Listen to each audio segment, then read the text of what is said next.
آپ نے چند جامع الفاظ کے اندر جس طریقے سے کرسی پر بیٹھ کر خطاب کیا، اور اس سے پہلے ہمارے علامہ صاحب نے اور رانا صاحب نے جتنی طویل گفتگو اور وہ تمام عوامل جس سے آپ، میں اور میرا ملک متاثر ہو رہا ہے بیان کیے، میں دل کی گہرائیوں سے ان کا شکریہ ادا کرتا ہوں۔ اور آج میں صرف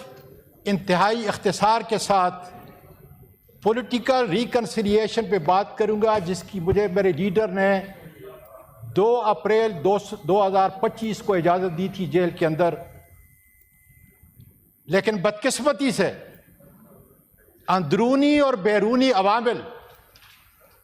میرا یہ خیال ہے کہ پاکستان کا بچہ ان عوامل کو جانتا ہے، اس کو بات چیت کو ڈیل کے نام سے اس کو ڈیریل کیا گیا، اور آج حالت یہ ہے کہ 8-9 مہینے کے بعد میرے خان نے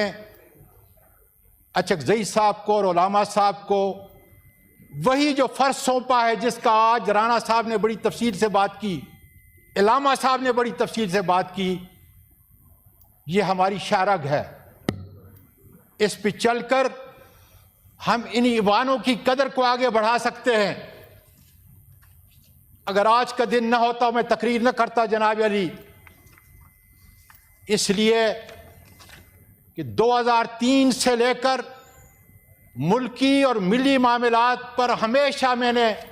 بلا خوف و خطر بات کی اور اس کی قیمت بھی ادا کی، لیکن آج سے پہلے اس ایوان کے دونوں طرف میں کہتا ہوں، جو مشکل تھی سچ کہنا اور سچ بولنا اتنا کٹن اور معیوب تھا کہ اس کے متعلق میں کہہ سکتا ہوں کہ اپنے بھی خفا مجھ سے ہیں، بیگانے بھی ناخوش، میں کہہ نہ سکا کیا زیر ہلال کو کبھی کند۔ جناب، ہماری بدقسمتی ہے کہ آج ہم سیاست دانوں کو ایک ایسے چوراہے پہ لا کے کھڑا کر دیا ہے کہ جہاں ہمیں ایک دوسرے پر اعتماد نہیں، ہمیں ایک دوسرے کو برداشت کرنے کی قوت نہیں، اور جہاں یہ حالت ہے تو دوسری طرف ہمارا ملک اندرونی اور بیرونی خطرات سے اس طرح جکڑا ہوا ہے، سامنے ہمیں نظر آ رہا ہے کہ ہم کس طرف جا رہے ہیں۔ میں یقین کے ساتھ کہتا ہوں، اس لیے کہ میرا سارا بزنس امریکہ کے اندر ہے، میں وثوق سے کہتا ہوں کہ جس ہاتھی پہ ہم چڑھنے کے لیے جا رہے ہیں وہ تھوڑی دیر کے لیے تو آپ کو چڑھنے دے گا، سواری کرنے دے گا، لیکن اس کے بعد اس کو اپنے پاؤں کے نیچے روندے گا، جس طرح اس نے صدام کو روندا، جس کو سب سے بڑا آئرن لیڈر کہا تھا مڈل ایسٹ کا، اس کو ایران پہ چڑھایا،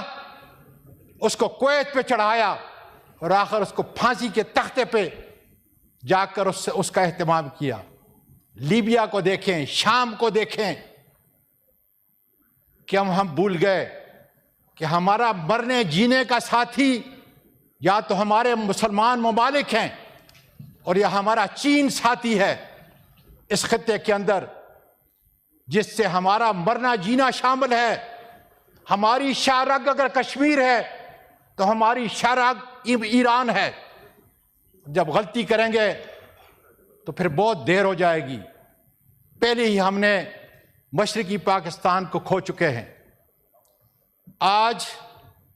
میں نے وعدہ کیا ہے کہ اختصار کے ساتھ بات کروں گا، لیکن دیکھ لیں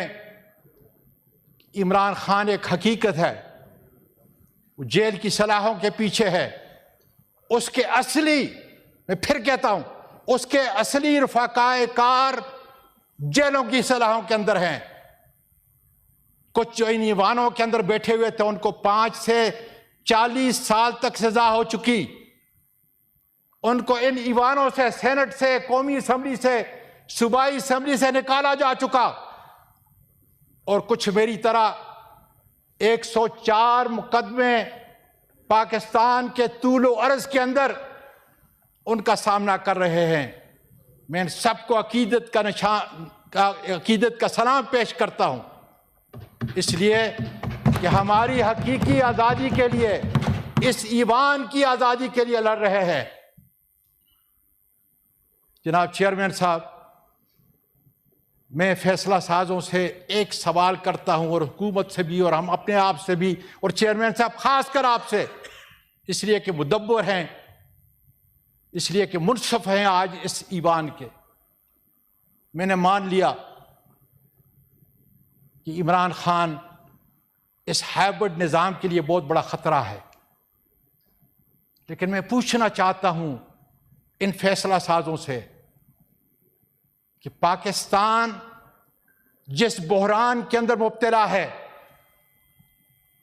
کیا اسی بحران کے اندر اس کو چھوڑنا عقل مندی اور دانش مندی ہے؟ اور میں یقین سے کہہ سکتا ہوں کہ نہیں، اس لیے کہ یہ ملک بڑی قربانیوں کے بعد لا الہ الا اللہ محمد الرسول اللہ کے نام پہ حاصل کیا گیا. مجھے فیصلہ سازوں کی خلب الوطنی بھی کوئی شک نہیں، لیکن آج ایک سوال ان کے لیے چھوڑتا ہوں جو حقیقت پہ مبنی ہے کہ آؤ ہمیں سب کو بٹھا کر ایک سمت کا تعین کرو، ایک دوسرے کو گلے لگانے سے آپ پہل کرو، قانون اور آئین میں پہل کرو، پھر دیکھو میرا پاکستان اور اس کی منزل کتنے قریب آتی ہے. بہت بہت شکریہ.